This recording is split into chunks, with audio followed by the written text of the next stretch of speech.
অনূর্ধ্ব-20 championship, মুখোমুখি Brazil এবং Argentina.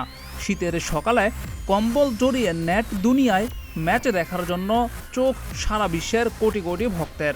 কিন্তু যত উত্তেজনা নিয়ে ম্যাচ দেখতে বসেছিল ব্রাজিল ভক্তরা, ম্যাচের পর হয়তো ততটাই ঝিমিয়ে পড়েছিল তারা। বিপরীতে উত্তেজনায় হয়তো শীতের কথা ভুলে নাচতে শুরু করেছিল আর্জেন্টিনার ভক্তরা।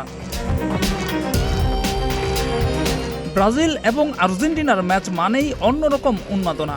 দুই দলের লড়াই মানেই ভক্তদের চোখ থাকবে সেই ম্যাচের ওপর, সেটা হোক বয়সভিত্তিক দল কিংবা জাতীয় দল কিংবা অন্য কোনো টুর্নামেন্ট। মেসি নেইমারের দেশের ছোটরা এখন প্রতিদ্বন্দ্বিতা করছে অনূর্ধ্ব-20 চ্যাম্পিয়নশিপে, যেখানে একই গ্রুপে রয়েছে এই দুই চির প্রতিদ্বন্দ্বী দেশ।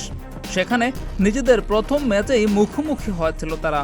তবে এই ম্যাচের ফলাফল হয়তো লজ্জায় বলতে চাইবে না ব্রাজিল ভক্তরা। নিজেদের প্রথম ম্যাচেই আজকে মুখোমুখি হয়েছিল এই দুই দল, যেখানে ব্রাজিলকে রীতিমতো বিধ্বস্ত করে 6-0 গোলে জয় তুলে নিয়েছে আর্জেন্টিনা। টুর্নামেন্টের বর্তমান চ্যাম্পিয়ন এবং সর্বোচ্চ 12 বারের চ্যাম্পিয়ন ব্রাজিলের এমন হার দেখে রীতিমতো হতভম্ব ভক্তরা। টুর্নামেন্টের শুরুটাই ব্রাজিলের হয়েছে হাফ ডজন হজনের মধ্য দিয়ে, সেটাও আবার চির প্রতিদ্বন্দ্বী আর্জেন্টিনার বিপক্ষে। নিশ্চিতভাবেই এই দিনটাই ভুলে যেতে চাইবে ব্রাজিলের প্লেয়ার এবং ভক্তরা। জিয়াউর রহমান, প্রতিদিনের বাংলাদেশ।